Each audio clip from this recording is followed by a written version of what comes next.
Welcome back. News round ಅಪ್ನಲ್ಲಿ ಬನ್ನಿ ಇನ್ನಷ್ಟು ಸುದ್ದಿಗಳನ್ನು ಕ್ವಿಕ್ ಆಗಿ ನೋಡೋಣ.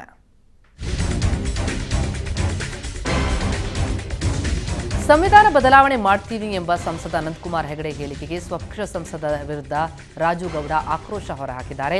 ಸಂವಿಧಾನ ಮುಟ್ಟೋಕ್ಕೂ ಆಗಲ್ಲ, ಚೇಂಜ್ ಮಾಡೋಕ್ಕೂ ಆಗಲ್ಲ ಅಂದಿದ್ದಾರೆ. ಇದೇ ವೇಳೆ ಪರೋಕ್ಷವಾಗಿ ಅನಂತಕುಮಾರ್ ಹೆಗಡೆಗೆ ಟಿಕೆಟ್ ಸಿಗಲ್ಲ ಆಗಿದ್ದಾರೆ.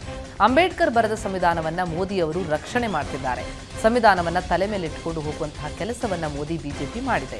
ಸಂವಿಧಾನ ವಿರೋಧಿ ಇದ್ರೆ ಮೀಸಲಾತಿ ಹೆಚ್ಚಳ ಯಾಕೆ ಮಾಡ್ತಿತ್ತು ಅಂತ ಪ್ರಶ್ನಿಸಿದ್ದಾರೆ. ರೌಡಿ ಶೀಟರ್ ಶಿವಾರೆಡ್ಡಿ ಬೆಂಗಾವಲಿಗೆ ಮಾರಕಾಸ್ತ್ರಗಳೊಂದಿಗೆ ಬಂದಿದ್ದ ಆರೋಪಿಗಳನ್ನು ವೈಟ್ಫೀಲ್ಡ್ ಪೊಲೀಸರು ಬಂಧಿಸಿದ್ದಾರೆ. ಕುಮಾರ್, ಸ್ವರ್ಣಕುಮಾರ್, ವಿಕ್ಕಿ, ದಿಲೀಪ್, ವಿಘ್ನೇಶ್, ವಂಶಿ, ಜಗದೀಶ್ ಬಂಧಿತ ಆರೋಪಿಗಳು ಕಳೆದ 11ನೇ ತಾರೀಕು 10 ಗಂಟೆ ಸುಮಾರಿಗೆ ಲಾಂಗು ಮಚ್ಚುಗಳೊಂದಿಗೆ ಓಡಾಡಿದ್ರು.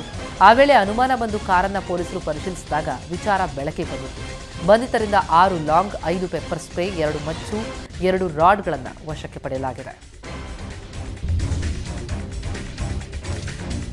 ರಾಮೇಶ್ವರಂ ಕೆಫೆ ಬ್ಲಾಸ್ಟ್ ಬಳಿಕ ಎಚ್ಚೆತ್ತ ಪೊಲೀಸರು ಸಿಟಿಯಲ್ಲಿ ಹದ್ದಿನ ಕಣ್ಣಿಟ್ಟಿದ್ದಾರೆ. ಚಿನ್ನಸ್ವಾಮಿ ಕ್ರೀಡಾಂಗಣದಲ್ಲಿ ನಡೆಯಲಿರುವ ಆರ್ಸಿಬಿ ಟೀಮ್ ಅನ್ಬಾಕ್ಸ್ ಕಾರ್ಯಕ್ರಮಕ್ಕೆ ಹೆಚ್ಚಿನ ಪೊಲೀಸರನ್ನ ನಿಯೋಜಿಸಲಾಗಿದೆ. ಆನ್ಲೈನ್ ಬುಕ್ ಆದ ಟಿಕೆಟ್ ಸ್ಕ್ಯಾನ್ ಆದಲ್ಲಿ ಮಾತ್ರವೇ ಪ್ರವೇಶ ಕೊಡಬೇಕು. ಡಿಎಂ ಇಂಚಿಂಚು ಬಾಂಬ್ ಸ್ಕ್ವಾಡ್ ಹಾಗೂ ಡಾಗ್ ಸ್ಕ್ವಾಡ್ನಿಂದ ತಪಾಸಣೆ ಮಾಡುವಂತೆ ಸ್ಟೇಡಿಯಂ ಸಿಬ್ಬಂದಿಗೆ ಪೊಲೀಸ್ ಇಲಾಖೆ ತಿಳಿಸಿದೆ.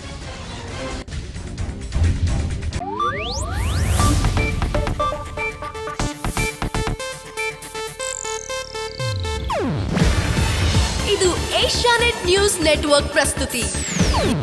ನೀವು ನೋಡ್ತಿದ್ದೀರಾ ಏಷ್ಯಾನೆಟ್ ಸುವರ್ಣ ನ್ಯೂಸ್.